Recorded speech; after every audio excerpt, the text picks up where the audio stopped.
ఓం నమో వెంకటేశాయ. Hi friends, ఈరోజు నేను మా కన్నవారి ఊర్లోని మా నాన్నగారు నిర్మించిన శ్రీ నాగలింగేశ్వర స్వామి దేవాలయం యొక్క చరిత్ర మరియు ప్రాముఖ్యత గురించి నేను మీకు ఈ వీడియోలో తెలియజేస్తున్నాను. నా ఈ వీడియోని ఎక్కడ కూడా స్కిప్ చేయకుండా చూడండి మరియు నా వీడియోని లైక్ చేయండి, షేర్ చేయండి, సబ్స్క్రైబ్ చేయడం మర్చిపోకండి. ముందుగా ఫ్రెండ్స్, మీకు నేను మా నాన్నగారి గురించి తెలియజేస్తున్నాను. మా కన్నవారి ఊరు శ్రీకాకుళం జిల్లా కొత్తూరు మండలంలో బమ్మిడి గ్రామం, ఒక చిన్న పల్లెటూరు మాది.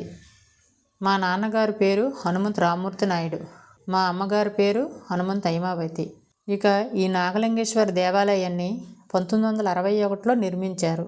మా నాన్న వ్యవసాయం చేస్తుండేవారు. ఆయనకి మేము 4 ఆడపిల్లలం. ఆయన ఎప్పుడు కూడా బమ్మిడి గ్రామ పేద ప్రజలకు, ఇల్లు లేని వాళ్లకు ఇల్లు జాగాలు ఇచ్చేవారు మరియు పేద ప్రజలకు ధనం సహాయం కూడా చేస్తుండేవారు. అయితే ఆయన చేసే బమ్మిడి గ్రామంలో మంచి కార్యక్రమంలో ఇది ఒకటి. ఈ నాగలింగేశ్వర దేవాలయం నిర్మించడం జరిగింది. ఫ్రెండ్స్, ఇప్పుడు మా నాన్నగారు లేరు. ఆయన చేసే మంచి పనులు స్థిరస్థాయిగా నిలిచిపోయాయి. ఇక ఈ ఆలయ చరిత్ర గురించి తెలుసుకుందాం. ఈ ఆలయం మా గ్రామానికి 1/2 కిలోమీటర్ దూరంలో ఉన్నది. పంట పొలాల మధ్యలో నిర్మించడం జరిగింది. ఈ ఆలయాన్ని నిర్మించడానికి మా నాన్నగారు 2 ఎకరాల పొలం ఇవ్వడం జరిగింది. కొంత భాగాన దేవాలయాన్ని నిర్మించడానికి, కొంత భాగాన్ని ఆలయ పూజారికి ఇవ్వడం జరిగింది. ముందుగా మనకు గుడి ఎంట్రన్స్లో పెద్ద మర్రి చెట్టు మరియు రాయి చెట్టు కలిసి ఒకే దగ్గర ఉంటాయి. దాని చుట్టూ చిన్న చిన్న విగ్రహాలు కనిపిస్తాయి. అక్కడ గ్రామ ప్రజలు మొక్కులు మొక్కుకొని వీటిని ప్రతిష్ఠించడం జరిగింది.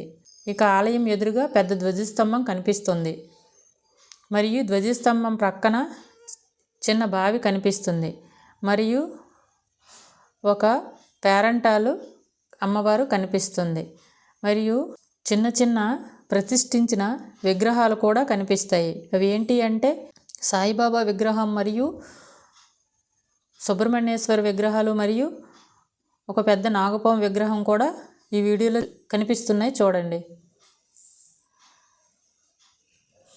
మరియు గుడి ప్రక్కన దుర్గా అమ్మవారి విగ్రహం ఒకటి, అర్ధనాదేశ్వర విగ్రహం ఒకటి మరియు సుబ్రహ్మణ్యేశ్వర విగ్రహం కూడా ఉన్నాయి. ఈ వీడియోలో చూపిస్తున్నాం, చూడండి. ఇక్కడ స్వామి గర్భగుడి పక్కన నేను ఈ వీడియోలో చూపిస్తున్నాను. ఈ ప్లేస్లోనే స్వామి స్వయంభూగా వెలిశారు.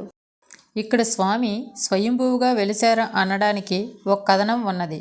అది ఏంటి అంటే అప్పట్లో 1961లో మా నాన్నగారికి ఇంకా మ్యారేజ్ అవ్వలేదు.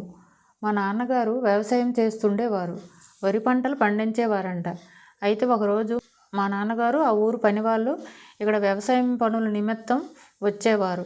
ఇలా ఉండగా ఇక్కడికి ప్రతిరోజు ఒక నాగపాము వస్తూ ఉండేదంట. ఎంత పంపించినా వెళ్ళేది కాదంట. మరియు మా నాన్నమ్మ ఇంటిలో కూడా నాగపాము కనిపిస్తూ ఉండేదంట, కానీ ఎవరికి హాని చేసేది కాదంట. ఇక్కడ ఈ స్థలంలో అంటే నేను ఈ వీడియోలో చూపిస్తున్నాను కదా, ఇక్కడ పెద్ద సీతాఫలం చెట్లు ఉండేవంట. వాటి నీడ కోసం ఇక్కడికి మా నాన్నగారు వచ్చేవారంట. అయితే ఆ చెట్ల మధ్యలో పెద్ద పెద్ద రాళ్ళు పోగులు ఉండేవంట. వాటి మధ్యలో ఈ శివలింగం వెలిసిందంట. ఆ రాళ్ళను, ఆ చెట్టులను తొలగించేసరికి ఈ శివలింగం కనిపించిందంట. అప్పుడు మా నాన్నగారు వాళ్ళు అమ్మను అడిగారంట, నాకు దేవాలయం కట్టాలని ఉన్నదని అడిగి ఈ నాగలింగేశ్వర దేవాలయాన్ని మా నాన్నగారు స్వయంగా నిర్మించారంట. అయితే ఇక్కడ ఉన్న శివలింగం భూమి లోపల నుండి ఉద్భవించింది కాబట్టి ఈ శివలింగాన్ని వాళ్ళు ఈ గర్భగుడిలో ఒక పెద్ద గొయ్యిని తవ్వి అందులో ఈ శివలింగాన్ని పెట్టారంట. అందుకే ఈ ఆలయంలో శివలింగం చిన్నదిగా కనిపించి లోపలికి ఉన్నట్లుగా ఉంటుంది. ఈ శివలింగాన్ని మా నాన్నగారు స్వయంగా ప్రతిష్ఠించారు. అంతటి మహాత్ముడు కడుపులో మా నలుగురము పుట్టడం మా అదృష్టం ఫ్రెండ్స్. ఇక మనం ఆ నాగలింగేశ్వర స్వామి దర్శనానికి వెళదాం. ముందుగా మనకు నంది విగ్రహం కనిపిస్తుంది. ఆ తర్వాత ఒకవైపు వినాయకుడు దర్శనం ఇస్తాడు, మరోవైపు పార్వతీదేవి దర్శనం లభిస్తుంది. ఇక మనం స్వామిని దర్శిద్దాం రండి.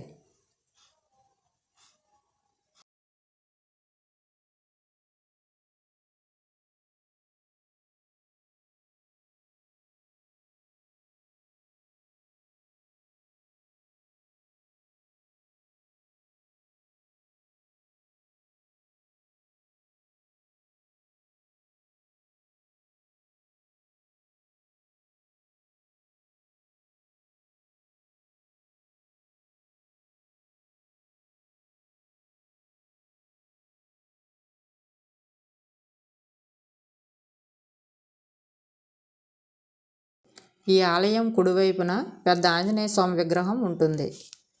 ఈ విగ్రహం పక్కనే నేను ఈ వీడియోలో చూపిస్తున్నాను చూడండి. ఇక్కడ అయ్యప్ప స్వాములకు మా ఊరు గ్రామస్తులు అందరూ కలిసి అయ్యప్ప స్వామి సన్నిధానం కట్టించారు. నేను మీకు ఈ వీడియోలో చూపిస్తున్నాను చూడండి.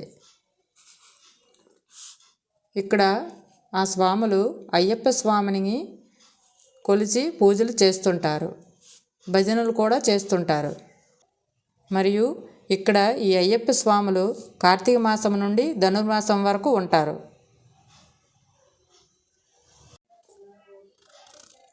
ప్రతిరోజు భిక్ష కూడా పెడతారు. మేము కూడా ఆ భిక్ష తిన్నాము. ఈ అయ్యప్ప స్వాముల వారు కార్తీక మాసం నుండి సంక్రాంతి వరకు ఇక్కడ ఉంటారు. ఇక్కడి నుంచే జ్యోతిని చూడడానికి వెళ్తారు. మరియు ఇక్కడ ఈ ఆలయం యొక్క ప్రాముఖ్యత గురించి పూజారి మాటల్లో ఒకసారి తెలుసుకుందాం. శ్రీ నాగలింగేశ్వర స్వామివారి దేవస్థానం శ్రీకాకుళం జిల్లా కొత్తూరు మండలం బమ్మిడి గ్రామంలో వేచి ఉన్న అతి పురాతనమైన దేవాలయం. ఇది నేటికి 63వ సంవత్సరం వార్షికోత్సవం జరుగుతుంది. ప్రతి మాఘమాసంలో కళ్యాణం, అలాగే 3 రోజులు యాత్రా మహోత్సవ కార్యక్రమం జరుగుతాయి. ప్రతి ఒక్కరు కోరిన కోరికలు నెరవేర్చే తండ్రి.